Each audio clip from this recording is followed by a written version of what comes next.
12% વાર્ષિક સાદા વ્યાજે 15,000 રૂપિયાનું રોકાણ કરે છે, 3 વર્ષ પછી તેને કેટલી રકમ પાછી મળશે? 15,000 રૂપિયા રોકવું અને 12% વ્યાજ મળે એટલે 1,800 રૂપિયા વ્યાજ મળે.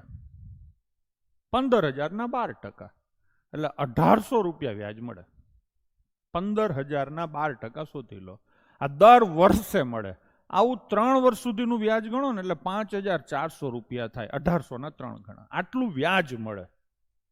પ્રશ્ન એમ પૂછ્યો છે કેટલી રકમ પાછી મળશે, એટલે 15,000 આપ્યા હોય ઈ અને 5,400 નું વ્યાજ, 15 ને 5 20,400 રૂપિયા તમને પાછા મળશે. એના પછીનો ક્વેશ્ચન, 2 વર્ષ માટે 5,000 રૂપિયા પર વાર્ષિક 8% દરે સાદું વ્યાજ કેટલું થાય? હું તમને શું કહું છું, 5,000 રૂપિયાનો 8% એટલે 400 રૂપિયા વ્યાજ થાય દર વર્ષે. આવા કેટલા વર્ષ છે? 2 વર્ષ. તો વ્યાજ કેટલું થશે? 800 રૂપિયા. ઓપ્શન સી આપણો જવાબ થશે. ચલો, ટાઈમ એન્ડ વર્કના દાખલા ચાલુ થઈ ગયા. એ એક કામ 10 દિવસમાં કરે છે, 25% કામ પૂરું કરવા એને કેટલા દિવસ થાય?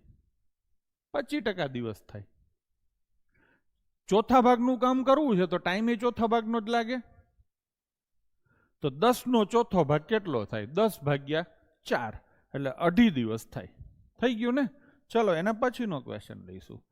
8 માણસ 12 દિવસમાં એક કામ કરી શકે છે, તો કામ પૂરું કરવા માટે કેટલા માનવ દિવસની જરૂર પડે?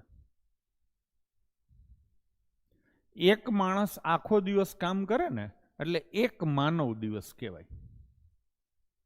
12 માણસ, સોરી, કેટલા માણસ છે? 8 માણસ. 8 માણસ આખો દિવસ કામ કરે ને એટલે 8 માનવ દિવસ થયા. અને એવું 12 દિવસ સુધી કરે એટલે 8 × 12, 12 × 8 = 96 માનવ દિવસની જરૂર પડે.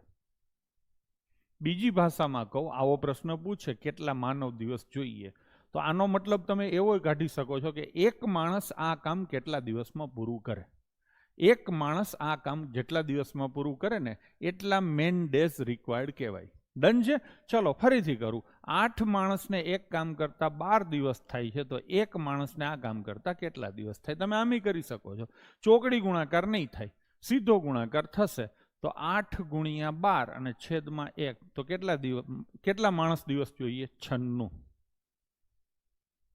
ચલો, એના પછી